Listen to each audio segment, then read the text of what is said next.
समय कभी नहीं रुकता। आज यदि बुरा चल रहा है तो कल अवश्य अच्छा आएगा। आप केवल निस्वार्थ भाव से कर्म कीजिए, केवल वही आपके हाथ में है। मनुष्य कितना भी गोरा क्यों ना हो, परंतु उसकी परछाई सदैव काली होती है। मैं श्रेष्ठ हूँ यह आत्मविश्वास है, लेकिन सिर्फ मैं ही श्रेष्ठ हूँ यह अहंकार है। व्यक्ति जो चाहे बन सकता है यदि विश्वास के साथ इच्छित वस्तु पर लगातार चिंतन करें। प्रेम सदैव माफी मांगना पसंद करता है और अहंकार सदैव माफी सुनना पसंद करता है।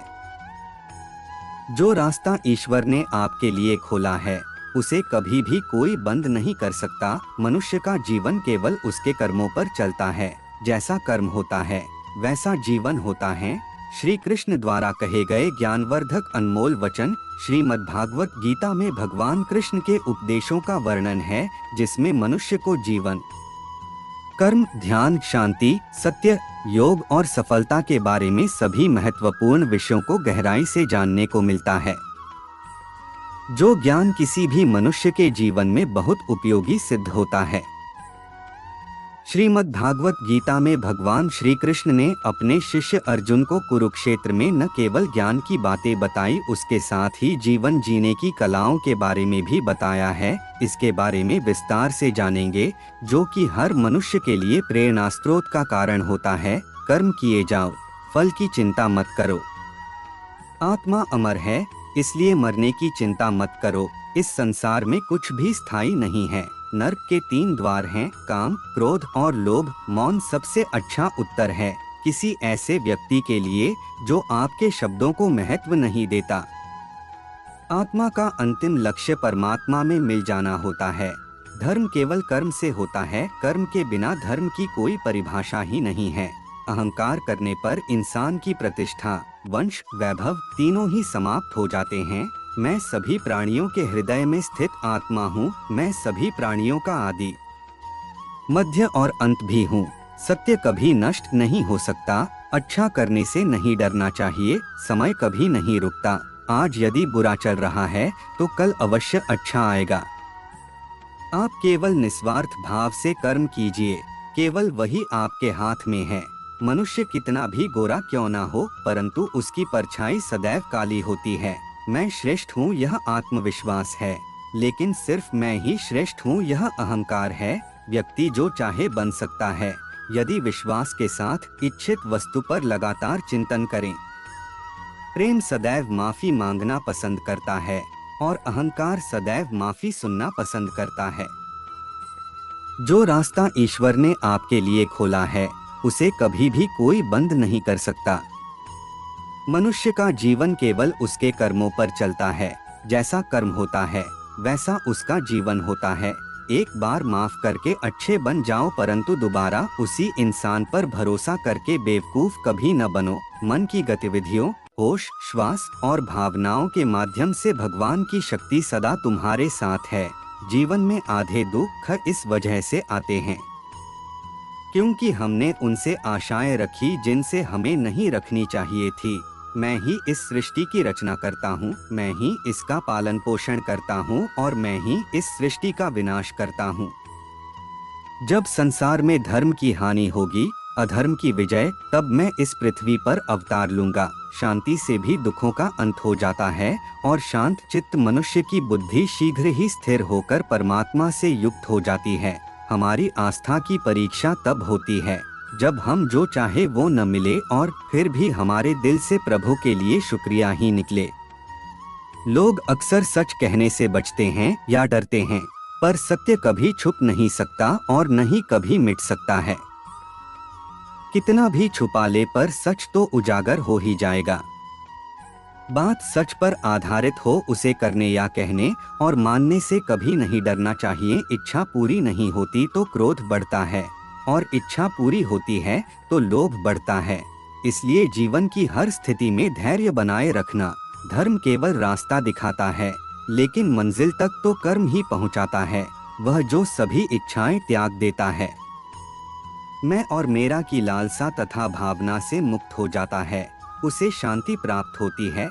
श्री कृष्ण ने कहा है, अगर तुम्हें किसी ने दुखी किया है तो बुरा मत मानना। लोग उसी पेड़ पर पत्थर मारते हैं, जिस पेड़ पर ज्यादा मीठे फल होते हैं, स्वार्थ से रिश्ते बनाने की कितनी भी कोशिश करें, वो कभी नहीं बनते हैं।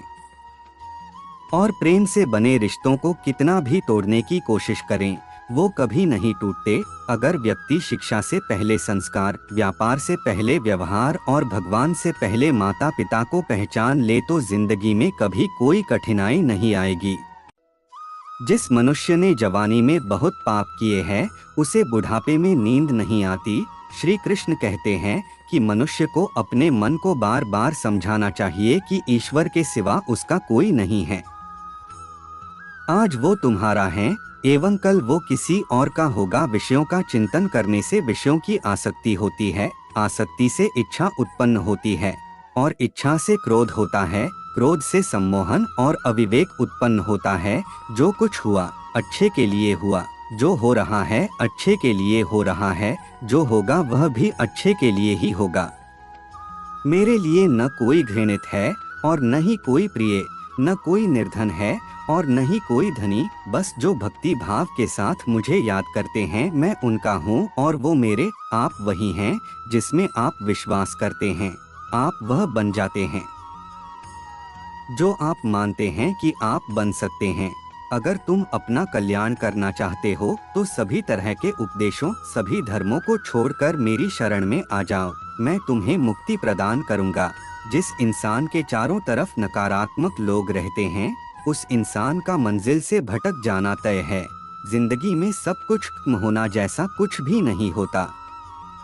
हमेशा एक नई शुरुआत हमारा इंतजार कर रही होती है। इंद्रियों के अधीन होने से मनुष्य के जीवन में विकार और परेशानियां आती है। सुख दुख का आना जाना सर्दी गर्मी के आने जाने के जैसा ही है, इसलिए इन्हें सहन करना सीखना ही उचित है। निर्बलता अवश्य ईश्वर देता है, परंतु मर्यादा मनुष्य का मन खुद निर्माण करता है। जीवन में वाणी को संयम में रखना अनिवार्य है, क्योंकि वाणी से दिए हुए घाव कभी भरे नहीं जा सकते। मनुष्य उसके लिए शोक करता है जो शोक करने के योग्य नहीं है, और फिर भी ज्ञान की बातें करते हो। बुद्धिमान व्यक्ति ना जीवित और ना ही मृत व्यक्ति के लिए शोक करते हैं। मैं हमेशा तुम्हारे साथ और तुम्हारे आसपास रहता है, चाहे तुम कुछ भी कर रहे हो। जो हुआ अच्छा हुआ, जो हुआ अच्छा हुआ, जो होगा अच्छा होगा। स्वयं को मुझ पर छोड़ दो, अपने कर्म पर ध्यान दो। कर्म ऐसा जो स्वार्थरहित पाप रहित हो। जीवन में समय चाहे जैसा भी हो, परिवार के साथ रहो। सुख हो तो बढ़ जाता है और दुख हो तो बट जाता है। मोहग्रस्त होकर अपने कर्तव्य पथ से हट जाना मूर्खता है, क्योंकि इससे ना तो तुम्हें स्वर्ग की प्राप्ति होगी और ना ही तुम्हारी कीर्ति बढ़ेगी। श्री कृष्ण कहते हैं कि सत्संग ईश्वर की कृपा से मिलता है, परंतु कुसंगति में पड़ना मनुष्य के अपने ही हाथों में होता है। कर्म का फल व्यक्ति को उसी तरह ढूंढ लेता है जैसे कोई बछड़ा सैकड़ों गायों के बीच अपनी मां को ढूंढ लेता है। इस संसार में कुछ भी स्थायी नहीं है। मैं सभी जीवों में विद्यमान हूँ। मैं चींटी में भी विद्यमान हूँ और हाथी में भी विद्यमान हूँ। मेरे भी कई जन्म हो चुके हैं, तुम्हारे भी कई जन्म हो चुके हैं। ना तो मेरा अंतिम जन्म है और ना यह तुम्हारा अंतिम जन्म है। व्यक्ति कर्म करने से कभी छुटकारा नहीं पा सकता है, इसलिए तुम्हें हमेशा कर्म करते रहना चाहिए, क्योंकि कर्म के बिना तुम्हारे शरीर का निर्वाह भी नहीं हो सकता है। परिवर्तन ही संसार में स्थायी है, इसलिए परिवर्तन से नहीं भयभीत नहीं होना चाहिए। जो लोग दूसरों की सहायता करते हैं, ईश्वर उनकी सहायता करते हैं। जब यह संसार ही स्थायी नहीं है, तो इस संसार की कोई वस्तु कैसे स्थायी हो सकती है। आत्मा शरीर को वैसे ही छोड़ देती है जैसे मनुष्य पुराने कपड़ों को उतारकर नए कपड़े धारण कर लेता है। मन शरीर का हिस्सा है। सुख दुख का एहसास करना आत्मा का नहीं शरीर का काम है। मान अपमान, लाभ हानि, गम और खुशी सब मन का खेल है। इस वीडियो को देखने के बाद इग्नोर ना करें, लाइक और चैनल सब्सक्राइब करें। ऐसा करने से भगवान श्री कृष्ण की कृपा होगी। यह वीडियो पूरा देखने के लिए आपका धन्यवाद। मिलते हैं अगले वीडियो में।